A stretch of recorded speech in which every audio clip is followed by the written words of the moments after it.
Halo guys, balik lagi nih sama Mimin. Kali ini kita bakal bahas apa ya? Penasaran kan? Sebelum kita lanjut, jangan lupa like, share, dan subscribe ya.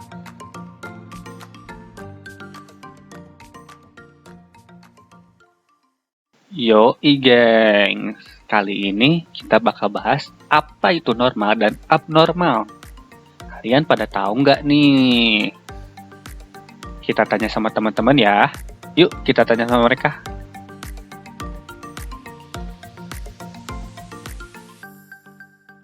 Kak mau nanya apa sih yang kalian tahu tentang normal dan tidak normal? Kalau menurut aku sih normal itu berkelakuan seperti orang pada umumnya, tidak bedanya gitu. Kalau menurut kamu? Kalau menurut aku sih normal itu tidak ada perbedaan yang signifikan. Jadi perilaku normal itu perilaku yang dapat diterima oleh masyarakat secara normal. Kalau tidak normal menurut saya sesuatu yang jarang atau tidak pernah orang lakukan. Seperti itu. Kalau normal itu di antara makhluk hidup pasti ada perbedaannya yang signifikan. Tapi kalau tidak normal kebalikannya dari normal. Jadi gitu aja yang saya tahu. Sekian dan terima kasih. Kasih Kak. Yang saya ketahui, abnormal dan juga normal merupakan istilah tertentu yang digunakan untuk menggambarkan suatu perilaku ataupun pola perilaku yang di dalamnya termasuk pikiran, perasaan, dan sifat-sifat yang berbau biologis ataupun psikologis.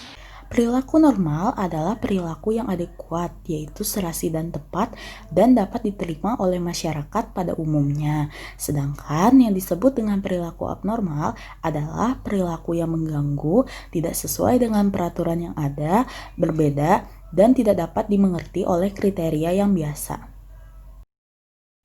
Wah, keren banget nih pembahasannya tadi. Sekarang kita cari tahu yuk, abnormal menurut teman-teman yang lain. Menurut Michael Ruther, tingkah laku yang dikatakan sebagai abnormal apabila menunjukkan ciri-ciri atau gejala seperti tingkah laku yang tidak sesuai dengan usia dan juga jenis kelamin, kelainan yang menetap dalam jangka waktu yang cukup lama, tingkah laku yang menyimpang dari norma sosial dan budaya, berat dan frekuensi simptom di luar dari kebiasaan, dan juga menunjukkan perubahan tingkah laku yang mengimplikasikan adanya suatu kelainan. Ada beberapa kriteria abnormal. Yang pertama adalah penyimpangan norma-norma statistik, yang kedua penyimpangan norma-norma sosial, yang ketiga tekanan batin, dan yang keempat adalah ketidakmatangan. Dan terdapat 4 kriteria mengenai abnormal, yaitu pertama adalah penyimpangan dari sosial dan normal, kemudian ada mental distress, kemudian statistical rarity, dan yang terakhir ada perilaku maladaptif. Emang bener gitu? Normal dan tidak normal itu merupakan suatu pembahasan yang seolah-olah semua orang sudah paham mengenai apa itu yang dikatakan normal dan apa itu yang dikatakan tidak normal dalam konteks kesehatan mental. Padahal setelah ditanyakan lebih lanjut, apa sih yang dimaksud dengan normal atau bagaimanakah kondisi yang dianggap tidak normal, kadang-kadang orang-orang pun akan sedikit kebingungan untuk menjelaskan keadaan tersebut. Oleh karena itu, mari kita lihat beberapa sudut pandang yang membahas mengenai apa sih yang dikatakan tidak normal itu. Ya, yang pertama kita lihat abnormalitas dari sudut pandang statistik. Ketika kita melihat sudut pandang statistik, artinya adalah yang dianggap normal itu adalah yang berlaku umum atau yang berlaku pada kebanyakan orang. Kalau kita ingin lebih mudahnya, kita lihat grafik kurva normal. Di dalam kurva normal itu adalah kurva yang berbentuk seperti lonceng. Nah, untuk yang berada di tengah itu adalah yang dianggap normal, sedangkan yang di atas dan yang di bawahnya itu dianggap tidak normal atau tidak umum. Nah, untuk menggunakan sudut pandang statistik ini biasanya adalah seperti intelijensi atau IQ, sehingga IQ misalnya 90 sampai 110 itu dianggap sebagai IQ yang normal, sedangkan di atas dan di bawah itu dianggap tidak normal atau tidak berlaku secara umum. Nah, selanjutnya perilaku abnormal itu adalah sebagai suatu bentuk respon yang tidak diharapkan terjadi.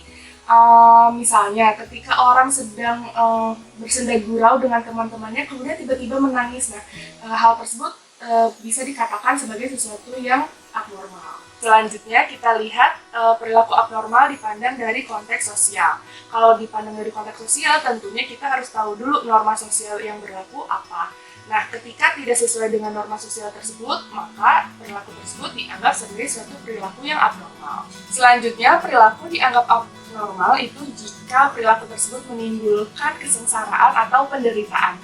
Nah, tapi hati-hati, tidak semua perilaku ini dianggap abnormal. Contohnya adalah ketika kita disuntik, kan itu menimbulkan kesengsaraan ya atau sakit gitu, tetapi itu masih dianggap normal. Jadi dari hal-hal yang tadi saya jelaskan di atas, banyak sekali keterbatasannya untuk bisa menentukan apakah suatu perilaku normal atau tidak normal. Nah, dari hal-hal yang tadi sudah dijelaskan, dari sudut pandang yang tadi sudah dijelaskan, memang menentukan perilaku itu abnormal atau tidak normal itu memang agak sulit untuk didefinisikan. Nah, maka dari itu kita bisa menggunakan 3 cara yang akan saya jelaskan untuk menentukan atau untuk memperkirakan apakah suatu perilaku itu normal atau tidak normal. Nah, yang pertama, abnormalitas itu bisa dilihat dari frekuensinya. Misalnya seperti ini, orang menangis itu bisa menjadi sesuatu hal yang normal atau tidak normal. Kita lihat frekuensinya, apakah sering atau tidak sering dari biasanya. Nah, yang kedua dilihat dari intensitasnya. Seberapa intens, apakah sangat kuat atau sangat lemah si perasaan atau perilaku itu muncul. Ketiga, kita lihat dari durasinya. Seberapa lama sih perilaku itu muncul atau seberapa lama perasaan itu muncul. Untuk kita tentukan hal tersebut menjadi suatu yang normal atau tidak normal.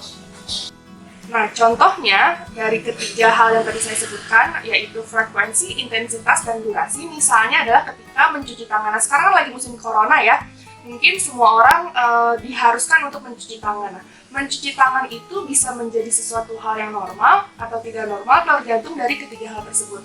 Misalnya, ketika mencuci tangannya itu adalah 1 jam atau misalnya yang normal itu adalah setiap mengunjungi tempat baru. Nah, tapi ketika misalnya setiap 5 menit sekali dia mencuci tangan atau frekuensinya adalah 5 menit sekali, itu bisa menjadi tanda-tanda bahwa itu sesuatu hal yang berlebihan atau bisa dikatakan tidak normal. Lalu yang kedua, setelah frekuensi adalah intensitasnya. Misalnya keinginan untuk mencuci tangan itu sangat kuat gitu sehingga tidak bisa ditahan. Saya pokoknya setiap 5 menit sekali pengen cuci tangan gitu. Itu sehingga sangat kuat, maka itu bisa juga dikatakan atau bisa juga mengarah ke sesuatu hal yang tidak normal.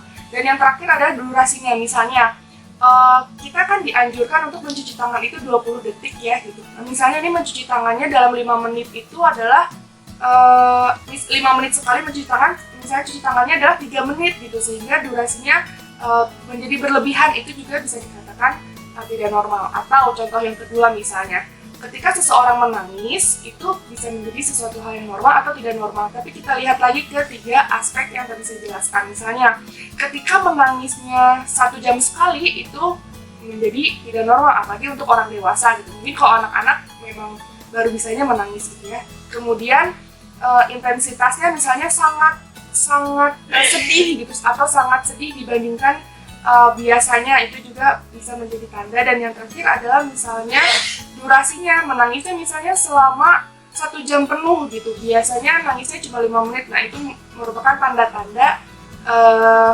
sesuatu hal yang tidak normal. Ya, jadi pembahasan mengenai normal dan tidak normal ini bukan ditujukan untuk membuat penonton atau orang-orang yang melihat video ini menjadi melakukan diagnosa sendiri gitu ya, tapi pembahasan ini ditujukan untuk supaya bisa menjadi alarm atau tanda-tanda supaya kita bisa menentukan apakah kita perlu mengunjungi tenaga ahli untuk membantu kita melewati hal yang dianggap tidak normal tersebut. Nah, semoga pembahasan mengenai abnormal dan abnormal ini atau tidak normal ini bisa menjadi suatu wawasan baru bagi orang-orang untuk memahami apa sih yang dikatakan tidak normal itu.